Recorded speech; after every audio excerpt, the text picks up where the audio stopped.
non-major port and Azikal port proposed NH bypass and widening of 2 kilometers. So all three projects are in the DPR process. Within a month we will get the final DPR and after that we will start the project. Shashi Tharoor ji. Honourable Minister has forgotten one more, which is in the Vizhinjam port in my constituency, sir.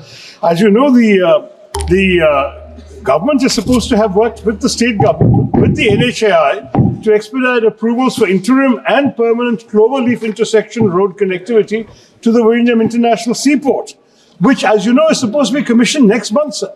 So there is a big lag between the progress in commissioning of the port and the need to modify the existing National Highway 66 in order to construct the highway to give us the port connectivity, which is this question that is before us, sir. What steps are you being able to take, sir, with the state government and the NHAI to ensure that this is done in a timely manner? Otherwise, we'll have a port and no roads to take the goods inside the country. Thank you, sir. Honorable sir, what Mr. Shashi Tharoor is telling is very, very important.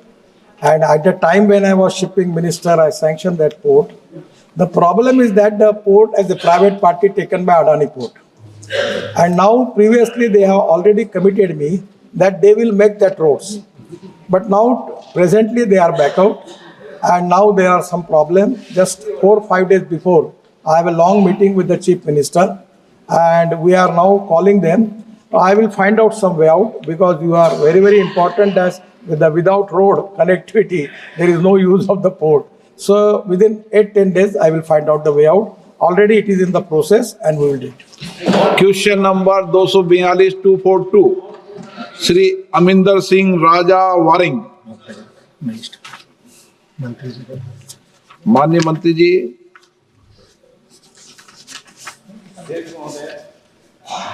विवरण सभा पटल पर प्रस्तुत कर दिया गया है। श्री मनीष तिवारी जी। अध्यक्ष जी, आपका बहुत बहुत धन्यवाद।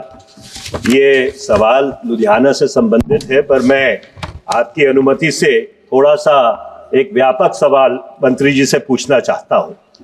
8 अप्रैल 2022 को जो फाइनेंस मिनिस्ट्री की स्थायी समिति है, उसने लघु और छोटे उद्योगों के ऊपर एक रिपोर्ट इस सदन के पटल पे रखी थी। उस रिपोर्ट में यह कहा गया है कि जो क्रेडिट गैप है एमएसएमई सेक्टर में, छोटे और लघु उद्योगों में, वो 20 से 25 लाख करोड़ का है। सिर्फ 40% ऐसे छोटे और लघु उद्योग हैं जो औपचारिक वित्तीय संस्थाएं हैं उनसे फाइनेंस लेते, और इस चीज से निजात पाने के लिए उस रिपोर्ट में ये सिफारिश की गई थी कि जैसे आपके किसान क्रेडिट कार्ड्स हैं, उसी तरह से आपके व्यापार क्रेडिट कार्ड्स की स्कीम को शुरू किया जाए। और ये इसलिए जरूरी है क्योंकि 30% जो भारत की जीडीपी है वो लघु और छोटे उद्योगों से आती है।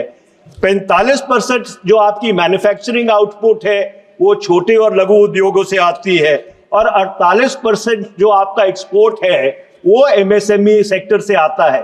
तो मैं मंत्री जी से ये पूछना चाहता हूं कि जो 8 अप्रैल 2022 की फाइनेंस मिनिस्ट्री की स्थायी संसदीय समिति की रिपोर्ट की सिफारिशें हैं, उसको आपके मंत्रालय ने लागू किया है कि नहीं किया है? मंत्री।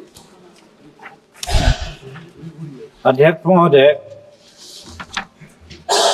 मैं धन्यवाद देता हूं माननीय सदस्य महोदय को कि जो हमारे एमएसएमई विभाग के बारे में, चाहे एक्सपोर्ट का मात्रा हो या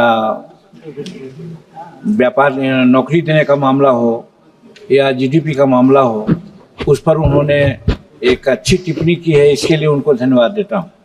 महोदय, क्रेडिट गारंटी योजना के तहत सूक्ष्म एवं लघु उद्योगों के लिए क्रेडिट गारंटी फंड ट्रस्ट के माध्यम से ऋण के विभिन्न श्रेणियों के लिए 85% तक की गारंटी कवरेज के साथ साथ एमएसएमई को 500 लाख रुपए तक की सीमा का कोलेट्रल मुक्त ऋण सूक्ष्म और लघु उद्योगों के लिए क्रेडिट गारंटी का स्कीम के तहत है।